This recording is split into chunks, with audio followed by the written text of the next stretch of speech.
Hello and welcome to this instalment of Talkin Trim. I'm Jonathon Skinner and today we're looking at the cockpit cabin carpet set for the Triumph TR3A as well as the associated boot trunk area kit. Now when we're talking about the actual carpet set, which is everything in the screen right now, it's only applicable to the early Triumph TR3As, so any of the cars with a chassis number before TS 60,000. Essentially it's all related to the rear shelf area behind the seats. On the early 3As it was sloped as per this kit here. On the later ones it was flat. Do see our other video for the later style version there. When it comes to the boot trunk area, they are shared between the TR2s, the TR3s, the 3As and the 3Bs. It's worth noting as well, this shouldn't be confused with the earlier TR2/TR3 carpet sets. Several other companies out there do offer a kit that effectively shares all between the TR2s, the TR3s, and then the early 3As, basically any of the cars with the sloped rear shelf area, which was all of those, which is incorrect. The gearbox on the TR2s and the TR3s was completely different in terms of the carpet setup. The TR3As were famous for having their sort of one-piece big gearbox setup, whereas the TR2s and the TR3s had a multi-piece carpet setup. So do bear that in mind, and I will go over the details shortly on that one, and of course do see our other videos for those specific TR2, TR3 carpet sets. This specific kit has been done in Palomino Wool, so it's done using our premium carpet, automotive carpet. We can also offer nylon, those working to a budget. However, generally speaking, we don't really recommend using nylon, certainly for the main cockpit cabin area. In terms of quality, durability and overall finish, the wool is much better. It's chalk and cheese in grand scheme of things. Certainly for the sort of boot trunk area, obviously a lot of people go for nylon because it's kind of out the way. However, I would say that generally speaking, if you upgrade to wool, it does look really nice, and obviously changing it to a color away from black as well, but I'll go over that when we get to that section of the video. When it comes to the actual carpets, it's worth checking out our materials and colors library, as we do offer a variety of shades, the highest number of shades on the market actually, and we're very pedantic about making sure that you get what you want for your specific restoration. So this has been done in Palomino, and it's to kind of match a biscuit interior trim, biscuit light tan as we refer to it, and obviously we have edged the carpets in biscuits light tan, as you can see here. Now this specific customer has gone for Palomino wool. There are kind of three colors, so I'd say are the obvious choices for biscuit. We've got Palomino, which obviously that's that one. Then we've got honey and cinnamon. So it's worth keeping that in mind. These are the sort of levels that we go to in making sure you get the restoration that you want for your specific car. Obviously all three of them we would specifically edge in biscuit light tan to match your main trim if you wanted, but these are the sort of levels of detail that we go to, and something that we always suggest you get samples from us. Other companies out there only offer a narrow range of colours for these sorts of things, but we like to offer as much as we can for those sorts of things. Now, as I mentioned, nylon versus wool. The true test of carpet is when you fold it, how densely packed the pile is. As you can see with this wool here, when you sort of bend it, you don't see much of the backing coming through, whereas nylon you would, and that's a real test of a carpet. The wool is a very densely packed pile, whereas the nylon isn't quite as much. Now don't get me wrong, nylon is the most premium nylon automotive carpet you can get. We make sure that we offer the best in terms of that. However, when compared to the wool, it's just chalk and cheese, so do bear that in mind. But we realise obviously some people are working to budgets on these sorts of things, so that's why we offer the nylon side of things. Right, let's dive into the specific kit. Now the carpet set, everything in the frame right now, is sold as a kit, whereas the boot trunk area is sold separately and actually in a few kits, which I'll explain as we go through the video here. This specific kit, like I say, is the early TR3A, and it's also applicable to a left-hand drive car. As you can see, you got the rubber heel pads on the left-hand front floor, the side A-post footwell board there, and the left side of the main gearbox tunnel there. There is no difference apart from the heel pads between left-hand drive and right-hand drive. The actual shape of the cutouts and whatnot are exactly the same. It's purely the position of the heel pads. And of course, if you want us to make the carpet set universal, i.e. you want heel pads on both sides, then that's not a problem, just let us know. We do, as standard, just put it on the driver's side, left-hand drive obviously, or right-hand drive, but if you wanted us to double up, then just let us know. Right, let's dive into this. I've tried to lay it out roughly in the order that it sits in the car, but because of space restrictions, not necessarily everything is exactly where it goes. So let's start at the front of the car. We'll actually start with effectively the firewall to the engine bay. So starting in the middle there, you've obviously got the archway cut out for the gearbox section there. So this is all on the vertical underneath the dash effectively. So you get that piece there. Then you get the actual toe board. So you get the left hand and the right hand. And you'll see that some of these pieces have been edged in certain areas, but not necessarily all the way around. And I will go over that shortly. But just bear in mind that you can see the bottom edge here on these toe boards isn't edged, etc. But I will go over that. Then you've effectively got the side panel A-post footwell kick panel areas. So they basically on the vertical in front of the door panel. In fact, you can see that curve there is effectively the same shape as the door panel front edge there. So you get a pair of those, and obviously, as I've mentioned, for a left-hand drive car, you get the heel pad on there. The heel pads are a ribbed rubber heel pad. Same on the front floor, so just different shape. I'll slide over to there shortly. Then you obviously get the front floor carpets. So that's a left hand, obviously heel pad for left hand drive. Then the right hand there. The right hand has the cutaway there for the handbrake to slot round. Then you had the rear floor carpets. Rear floor carpets on the early cars had a cutaway in the corner for where obviously the wheel arch came down. You get obviously a pair of those edged all the way around, and the front floors are also edged all the way around. Then let's get back to the gearbox area. You had the main gearbox section here. Now, as I mentioned earlier, the TR3As had a one-piece gearbox carpet, so that was carried through TR3As and the TR3B models.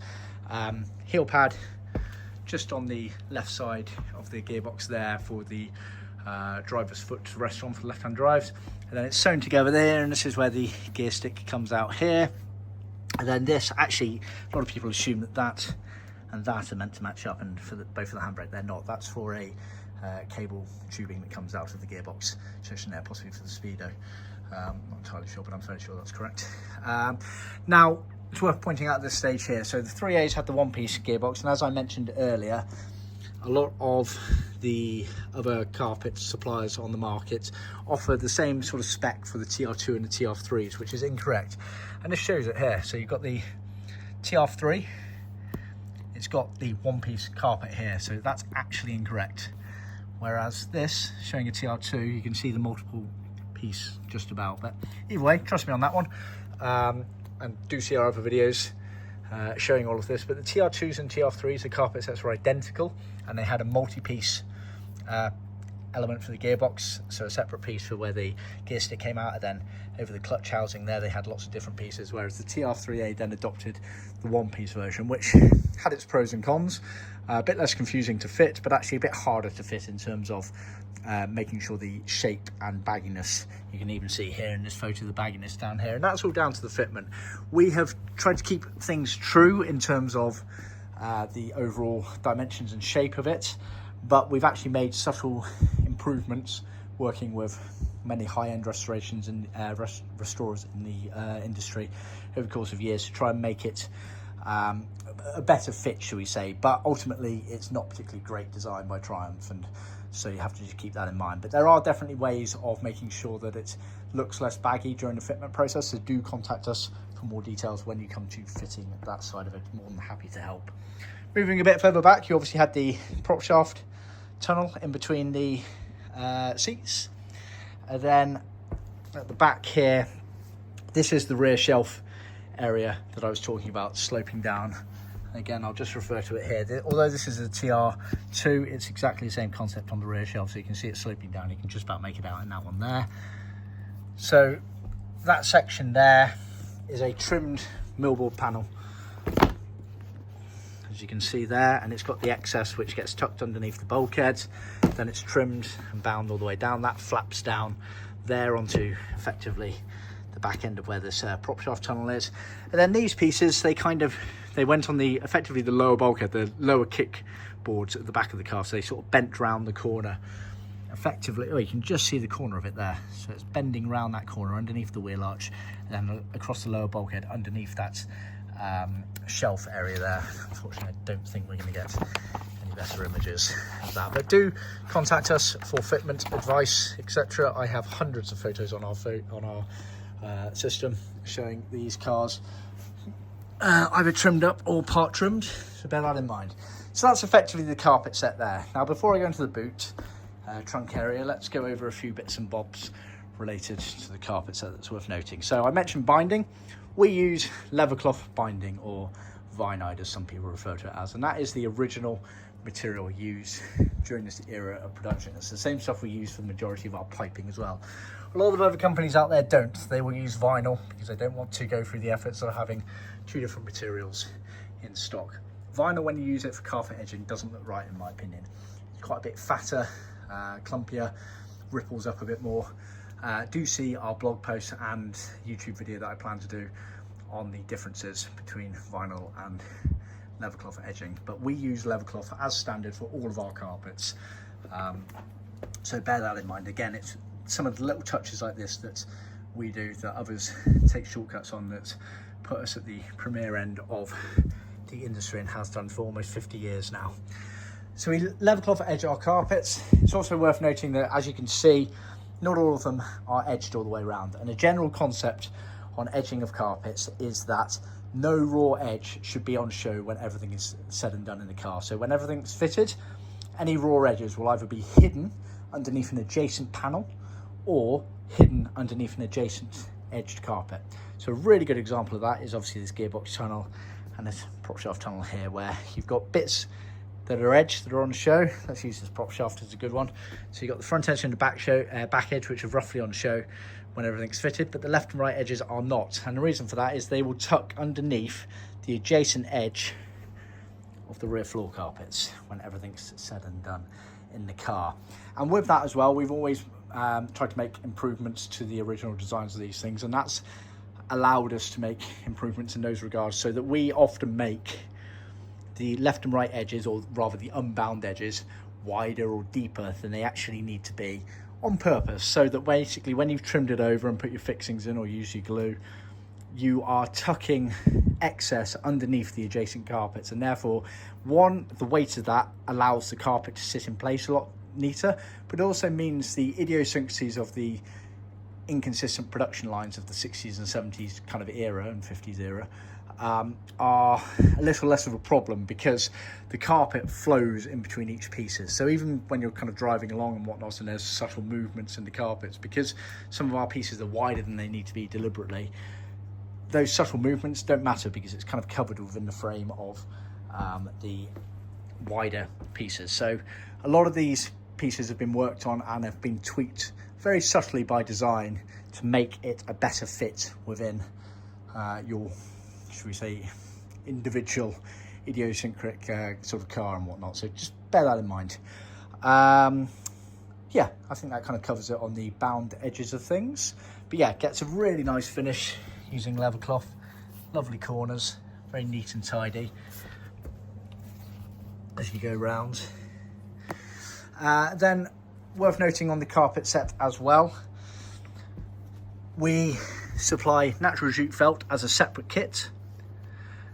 As per that, so that's sold separately. And then you've also got the fixings as well, which are sold separately. Fixings consists of 4 pieces. So you have the pop rivet, you bolted the stud onto the floor of the car, and then these prongs are pierced through the corners onto the backing and bent round, and then obviously that pops onto that to keep it in place in the car. So they are sold separately. With regard to the felt kits, a lot of people ask about the element of modern day equivalents such as Dynamat or Dodo matting. Other brands are available. Do you need a felt kit? Basically really depends on the thickness of the modern day stuff. I'm never going to try and tell you that the natural jute felt kit that we supply is meant to compete with the modern day in terms of heat and sound barriers. It's not. It's akin to what they supplied in the 50s, 60s, 70s era, and we don't try to claim otherwise.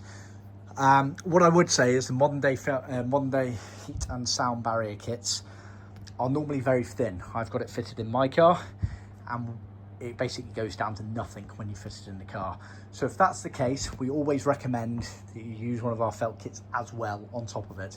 It's not going to do anything in terms of sound and heat once you've got the modern day stuff in. However, you've got to remember that these carpets have been designed and templated with a certain thickness underneath them, and you need to make sure that thickness is maintained to get the correct fitment around certain areas of the car. So we always recommend between 5 and 10 mil underneath the carpets.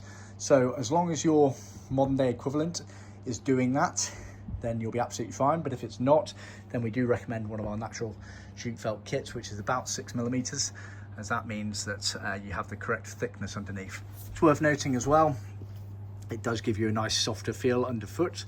And also, just while we're on the topic of the felts, black side faces up towards the sky.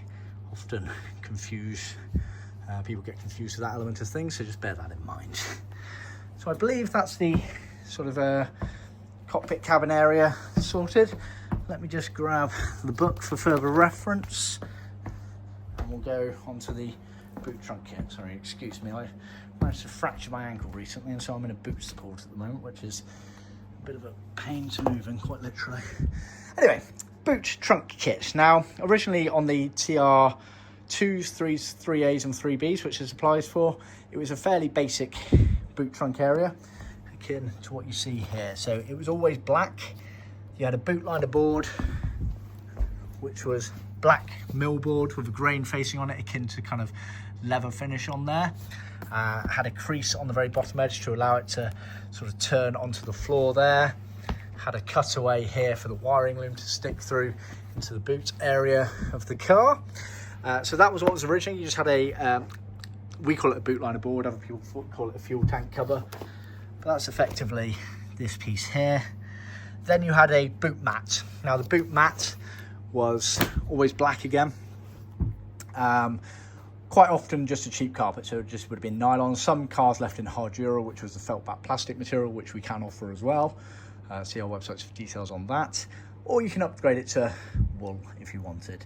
Now what this customer's done is he's matched everything up, which I personally love. I think it's absolutely wonderful when you do that, because it becomes a bit of a statement piece. Not many people spend much time and energy in the boot trunk area of their car, and especially because they're black, they can become a bit sort of dark and dingy and you can't really see much in it. Whereas if you upgrade it to a nice carpet and then trim it all out, as you can see here, then change the colour potentially to match the main trim, it really becomes a statement and becomes a bit of an eye catcher. So bear that in mind.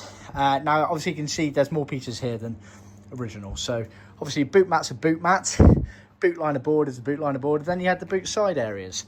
Boot sides, normally exposed bodywork, as you can see here, where they're sort of rear wheel arches. But we've designed, or rather my father's designed many years ago, a kit that was to trim out the boot trunk side areas. So you can see there, you had this pointy piece that sort of went there, and then you, on this curved piece here, you had these carpeted pieces here. So looks really, really cool when everything's said and done in the car. And again, do see our website and galleries for more photos of what it can look like there. Bit more information obviously on the pieces here. So the boot liner board, like I say, normally just a black grained millboard material, which is what we sell all the time. We sell them like hotcakes. You can upgrade that. You can either get it trimmed in a vinyl if you wanted, or in the carpet, either nylon or wool, a colour of your choice. As per this one, this one's obviously been done in wool to match it all up. Trimmed all the way around nice and neatly. Still obviously have the cutaway there for the wiring loom to come in. Boot sides, I've covered those. Then you had the boot mat area here. So again, we sell these like hotcakes, normally just in black nylon. Not edged all the way around, so it's not edged on the, I guess, front edge towards the front of the car, because that will sit underneath, effectively that, which has the crease on underneath it, which you need to bend, sits down essentially on top of it there. So if you try to just put that boot mat in with a boot liner board already in place, it's not going to fit properly. It is designed to go underneath the boot liner board. Then all the other on-show edges are edged. This back edge here, there's obviously, I think it's the bonnet release, not bonnet release, boot trunk lid release rather, sort of sits in here. It's like a T-slit. Now, we don't pre-cut that, but what we do is what we call back tacking. You can see it's been double stitched right in that center there. And that means that you can basically insert your T-slit nice and easily in the back there, you can see there's just a slight little cut there, which is deliberate to give you a rough guide of it there. But again, we don't do that here for a reason. It's best to do it during the fitments to get the exact position right in your car, but we do allow easily an inch there of back tacking, which means that you have that to play with in the positioning in the car. Back tacking basically means that when you cuss it, it's not going to start unthreading. So that's a way of doing it. You often see it on the ends of carpets as well, or certainly the way we do carpets. So that's the boot mat as well there. Right, I think I've covered everything there. Tried to keep it as concise as possible, but here we are at 20 minutes. Yeah, hopefully you found that useful. Please remember to like, share with other classic car enthusiasts, and of course subscribe. And be sure to check us out on our next video. Thank you.